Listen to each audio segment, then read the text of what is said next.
C'est tout ce qu'on dit pendant la période des Slichot, Anistarot, Lachem, Elokenu Vaniglot, Lanul Vanenu Adolam. Il y a des choses que Dieu sait que nous on ne sait pas, il y a des choses qui nous sont dévoilées. Et l'une des choses en concernant les toilettes, qui est une mitzvah, contrairement au fait qu'on le met dans le savoir-vivre, c'est de laisser les toilettes propres pour l'autre qui rentre derrière. Car comme l'exemple de nos Chachamim, celui qui marche dans la rue et qui jette quelque chose qui va dégoûter celui qui passe derrière, rendra des comptes le jour de Rosh Hashanah. Et c'est pour cela que quand on rentre aux toilettes, on n'a pas besoin de voir marqué dans les toilettes « Ne prenez pas mes murs pour des toiles et vos mains pour des pinceaux ». Le Rouch Hadavar, que Chazve Shalom, on n'en vienne pas à laisser des traces ou des choses qui pourraient dégoûter celui qui rentre derrière, ce qui fait que c'est une mitzvah pour chacun de nous quand on va quelque part, ou même dans un restaurant, dans un lieu public, de penser que la personne qui rentre derrière puisse s'asseoir en toute confiance, sachant que Béhémet, on ne laisse, comme on dit, ne laisse pas des avérotes derrière toi. Alors de la même façon, ne laisse pas tes ordures derrière toi, ne laisse pas tes saletés derrière toi. Il faut savoir que ce genre de détail dans le judaïsme, c'est tout le judaïsme. La grandeur du peuple d'Israël, c'est le Chilul Hashem.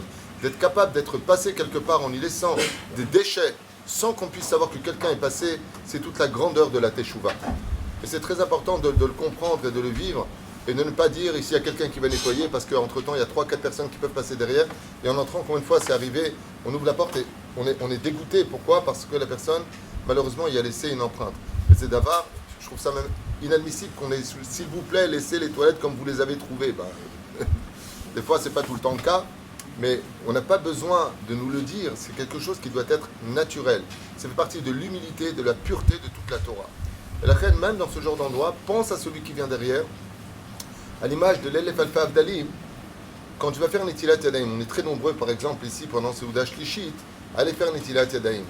Alors chacun fait Netilat Yadayim, et ensuite il pose le Keli, celui qui vient derrière le prend. C'est dommage, tu as raté une mitzvah, laquelle ? Remplis pour celui qui vient derrière.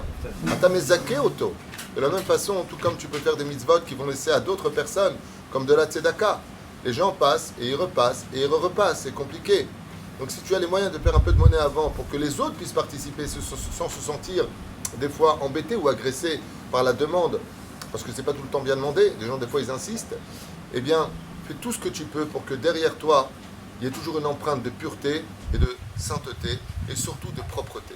Mamash, tout comme on jette rien, il y a des poubelles, ici ou ailleurs, même en France, il y a des poubelles, jette pas les choses par terre. Ne viens pas salir quelque chose que toi-même t'aimerais pas qu'on salisse.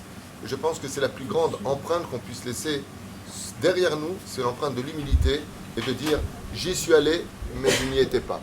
De laisser Bezrat Hashem cette situation de façon propre. La deuxième halakha concerne le fait de dire Asher Yatzar et Adam. Vous vérifierez dans le Shulchan Aruch qu'une personne qui risquerait d'oublier de dire Asher Yatzar et Adam, une des plus grandes ségoulottes de toutes les ségoulottes, de manger l'afikoman, c'est bon pour la santé. Le Shabbat nous guérit de nos maladies.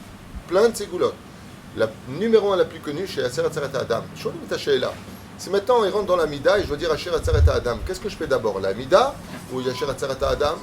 Il ça que selon le Rav Yitzhak Yosef, que étant donné qu'on a peur qu'il oublie cette prière si importante de Asher Yatzar et Adam, d'abord il dira Asher Yatzar et Adam et il priera Bechavana sa Amida. Pour vous dire à quel point, sur le sujet de Asher Yatzar et Adam, homme comme femme, nous avons l'obligation de le dire, il est impératif d'avoir deux choses.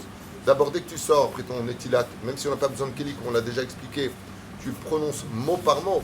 Et la deuxième chose, évite de marcher, on a tous ce malheur de les alzel, Asher Yatzar et Adam. Moi, le premier, ça m'arrive, parce que je suis tout le temps pressé, on m'attend au bureau, tout le temps. Et malheureusement, des fois, je m'attrape au mur. Pourquoi ? Ça m'est arrivé récemment, cette semaine. Je m'attrape au mur pour ne pas bouger. Asher Yatzar et Adam Bechokma Avora. Et c'est dommage parce que celui qui sait s'arrêter pour donner le temps à cette bénédiction n'aura pas besoin de courir chez le médecin pour prendre du temps pour y aller. La reine Bezrat Hashem, qu'on sache investir avec sagesse là où il le faut et de donner le temps au temps pour gagner plus de temps à être en bonne santé. D'accord.